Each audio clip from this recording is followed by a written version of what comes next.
Hi guys, Neil at Italia Autos here. Welcome back to another video on the channel. Today is quite a sad day. Today is going to be the last day I own my Giulia Quadrifoglio. I have owned it now nearly 16 months and I just feel as though I'm at the point now where I need to let it go. There's nothing else I want to replace it with. There's no major reasons why I want to get rid of it. It's still mechanically sound and drives really nice, and I do, for the vast majority of it, enjoy driving it. So why am I selling it? Well, the market is very good on them still. As I say, I've owned it 15 months and it's not cost me a penny. I'm actually making a little bit of money on it by selling it back to the dealer. I was gonna advertise it privately, which I did on Facebook, and I did put it on Auto Trainer, but I think at this price point most people are going to want finance to buy it and they're going to want a warranty. So I'm like, for the difference between what I can sell it for privately and what the dealer have offered me, I'm stupid not to give it to the dealer. The dealer's offered me near enough £3 more than all the other like Motorway and We Buy Any Car and other dealers. They've offered me a really good price, so I'd be stupid not to take it. So they're coming to pick it up later today and it will be going off. I would imagine it's going to go straight up for sale and somebody's going to buy it for a vastly increased price. Yay! So how have I found it owning it? There's been quite a few niggles. It's more design niggles than anything else, and what Alfa have chosen to do. The first one, and probably one of the most annoying ones, is the auto seat function. When you turn the ignition off or open the door, the seat goes all the way back. You can't turn it off. You can stop it by pushing one of the buttons on the side of the seat, but it's a bit of a faff trying to reach down, find the buttons as you're exiting the car. And if anybody's in the back seat, it just crushes their legs because it goes all the way back. So it is really not a very good idea, but I think in the facelift versions you can have the option to turn it off. But one of the good features of having that seat going all the way back means that the seat bolster isn't going to get worn. One of the other little things that annoys me a little bit is with the gearbox. When you're in manual mode and you go to put it in reverse, it doesn't. It goes into first. So you think you're in reverse and you go forward. So there's been a couple of times where you could actually drive into a wall. So yeah, just be careful with that when you're in manual mode. Another little extremely superficial fault, and it shouldn't put anybody off buying a car, it's just me being a little bit pathetic, is the fuel trip, the gauge, the MPG gauge. It goes the wrong way. So English and most of the world read from left to right, but this works from right to left, and I think that just annoys me that it's the wrong way around. And I do believe, and I do believe again in the facelift car they changed it so it works the right way around. It's just little silly niggles like that which annoy you, like the sun visor. You want to get the sun visor down. 99% of people are right-handed, but you always grab the sun visor with your right hand, but there's nowhere to pull the sun visor down. It's on the left-hand side, and it's just something stupid like that which annoys the crap out of you when you're trying to rush because you're blinded by the sun. There's just a few little things like that. Trying to think anything else now. There's not much else, to be honest. Oh yeah, the infotainment system, it's an absolute pile of crap. It's fine when you want to listen to the radio. It's not that easy to navigate. The sat nav is okay as long as you don't go off route. If you go off route, it will send you 1 hour out the way sometimes. And when you put you're listening to like a USB stick and you want to put it on shuffle, it'll shuffle them within sort of 20-30 songs. But every time you stop the car and get back in it again, it starts shuffling from the beginning again. And I'm just like, just give me a proper shuffle. I don't want to keep listening to the same 10 songs. Thank you very much. So yeah, it is atrocious and it's not very good. And the reverse camera is tiny. And one thing I have noticed, the reverse camera isn't straight. So when you're reversing up to something, you think you're going in straight, but you get out the car and you're a little bit skewiff. It's because the reverse camera isn't quite straight. Right, now I am just going to reverse into this space here. Let's show you that I'm going in straight. Let's have a look out the door. Yeah, I'm pretty straight. And now, there we go, let's show you this. If you look at the camera, I am not straight against that curb. Let's go to the back of the car now. And we are straight to the back of the curb. Another thing, the day I got it, I turned the lane departure off and never switched it back on again. I think it was on for probably 5 minutes, and I was like, yeah, no, we don't need that. We're looking in front and we're driving, we know what lane we're in, so bye-bye that feature. The forward collision, I'd set that to its shortest distance, because quite often you're literally just overtaking a parked car and it will scream blue murder at you saying, brake, brake, brake, brake.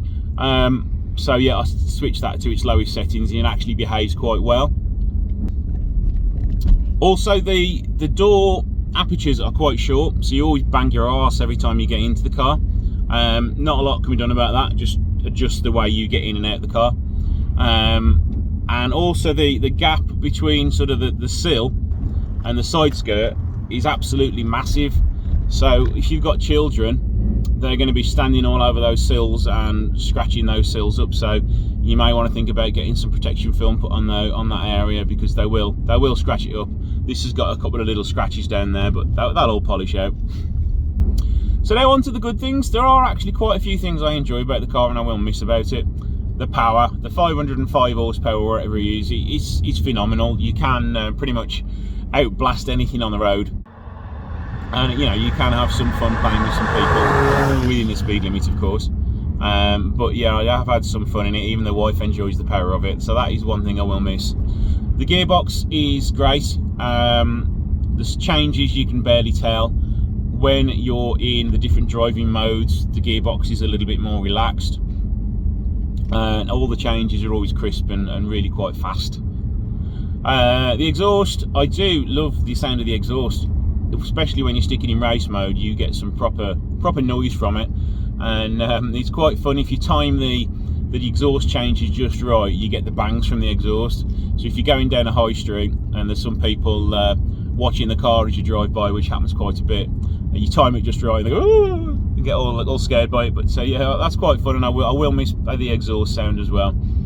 And I believe it or not, I'm not that vain, but the amount of tension that this car gets, it's unbelievable. I've had loads of cars over the years, and the amount of tension, you know, you're going down the street and you have people looking around, nearly bumping into things. Going to the petrol station, people are commenting on how nice the car is. It's not just, you know, 1 or 2 times in the last 15 months. It's pretty much every time I go out in it, it turns heads. And there aren't many cars that do that nowadays. Another thing I really love is the way it handles. I can't fault the way it handles. It sticks to the road like glue. It just wants to go everywhere and do everything you put it. It doesn't have any tyre squeal or anything like that when you're racing round, and it does a very good job of everything it says on the tin, really. It's just those few little niggles that I've pointed out previously that can annoy you every time you get in the car, and I know every car is going to have them, but if they just sit back and thought about these few little things a little bit more, it would be the perfect car. Fuel wise, it is actually pretty good. I've owned, you know, all the GTAs, all the big V6 petrol cars, and they were getting sort of between 19 and 23 round town. But in this, I'm getting anywhere from 18 to 30. It does really well indeed, especially on motorways. I think I even added up to just under 40 at one point, 40 miles per gallon. And I really wasn't expecting to be able to do that. But averaging, I'm sort of between 21 and 24, and I do sort of around town driving more than anything, a lot of stop-start. So a lot of you guys who are using these for commuting will get much better MPG than you could possibly imagine, really. Reliability, I have got or had 2 faults with it. 3 faults if you include the battery right at the beginning. When I first bought it, the dealer sold me with a Duff battery, so I was breaking down all the time, and I had to get it back to the dealer to have a new battery fitted. Since I had the new battery, it's been perfectly fine. Every now and again you get a braking attempt on the dashboard, but no one's been near the car, so don't know what's causing that. Faults wise, I have had a rear shocker replaced because it started knocking. I had a look and it was peeing out fluid, so it had proper given way. Another annoying little niggle I've had throughout my entire ownership with it, I've had a knock from underneath over certain vibrating potholes and bumps in the road and contours. You get like a da-da-da-da-da, and it's been back to the dealer 5 times. They've changed the anti-roll bar links, front and rear, still didn't stop it. I've had it on my ramp as well. I've took all the under trays off it. I've tested everything out. I can't find it for love nor money, so I've sort of given up on it, and that can be a fault the dealer can find for the new owner. But other than that, no, it's been mechanically sound. As this is a higher mileage one, I'm currently on what, 59,000 miles. You do expect some components to start to fail at 60,000, and the shocker isn't a cheap fix. Luckily it was under warranty, but that bill came to just over £1,000 for a shocker. And what else? Now, yeah, we've had nothing else go wrong with it. It's been fairly well reliable. The service I did this year was pretty much just an oil and filter change and a check over. That cost me, I think it's £360. I was expecting a lot more.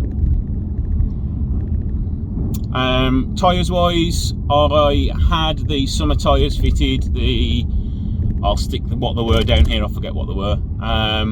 And you did get the steering wheel chatter when you're reversing or going forwards on full lock. But on the winter tyres, the brand will be put down there now, there's no chatter at all, so it's great in the winter because when you're putting off the drive full lock, it doesn't chatter at all. So what's next? Well, at the minute, nothing. Everything I've got in the unit at the minute I want to finish. If you saw the video last week, you saw I was working on my 156 GTA sport wagon. I think I'm going to try and get that finished and use that. So my Jeep, I've had that nearly 5 years, and it's been the most reliable vehicle I've ever owned. I haven't had a breakdown, I haven't had a fault code, I've had nothing go wrong with it. The only 2 things I've had to do, I had to change a brake light bulb last year, and a few weeks ago I had to change a xenon headlight bulb, which was a proper pain in the backside to change. Because they're very delicate bulbs, I didn't want to get into it via the access underneath the arch because it's extremely tight. So I ended up taking the front bumper off, which is a pain in itself. Taking the headlight and doing it on the workbench, just because the fact the bulbs are like 60 quid. Didn't want to damage it putting it in, because you could do that very easily. So yeah, there is nothing next at the moment. I have been looking around, there's a few things I like, but I'm going to try and resist. In this climate at the moment, it's not worth buying a car because you are paying over the odds. So I am going to hang on, wait to see what happens. I'm in no rush. I mean, electric vehicles are becoming the thing now, so I'm going to hang on and just see what happens. I probably may never get another really expensive car. I want to try and resist it, to be honest, because whenever I get one, I always sort of begrudge having so much money sitting on the driveway for 5-6 days a week. So I need to sort of get out of my mentality of wanting to own a fast car, because when I've got one, I'm sort of talked myself out of having it after a few months. So I'm going to go off and enjoy the Giulia for a few more hours. And thank you guys for watching, and speak to you soon.